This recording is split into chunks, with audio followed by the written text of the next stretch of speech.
நீங்க யோசிச்சு பாருங்க, ஆலைமனத்துல 1400 வருடங்களுக்கு முன்பதாக ஒரு மனிதர், அவருக்கு எழுதவும் படிக்கவும் கூட தெரியாது, அவர் மூலமாக வந்து திருக்குறான் சொல்லுது, இறைவனே இரவையும் பகலையும் சூரியனையும் சந்திரனையும் படைத்தான், வானில் தத்தமதுக்குரிய வட்டவரைக்குள் ஒவ்வொன்றும் நீந்துகின்றன.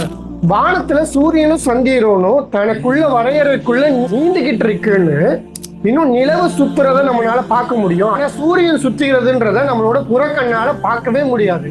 இன்னும் திருக்குறான் சொல்லுது, இறைவன் தான் இரு கடல்களையும் ஒன்று சேர்த்தான், ஒன்று மிக்க இனிமையும் சுவையும் உள்ளது, மற்றொன்று உப்பும் கசப்பும் ஆனது, இவ்விரண்டுக்கும் இடையே வரம்பையும் மீற முடியாத ஒரு தடையையும் ஏற்படுத்தி இருக்கிறான். அதாவது இரு கடல்கள் சங்கமிக்கும், ஆனா சால்ட் வாட்டரும் ஸ்வீட் வாட்டரும் மிக்ஸ் ஆகாது, அதுக்கு நடுவுல ஒரு தடை இருக்கும்னு. ஆனா நபி ஸல்லல்லாஹு அலைஹி வஸல்லம் தன்னோட வாழ்நாள்ல கடல் இருக்க பகுதிக்கு கூட போனது கிடையாது.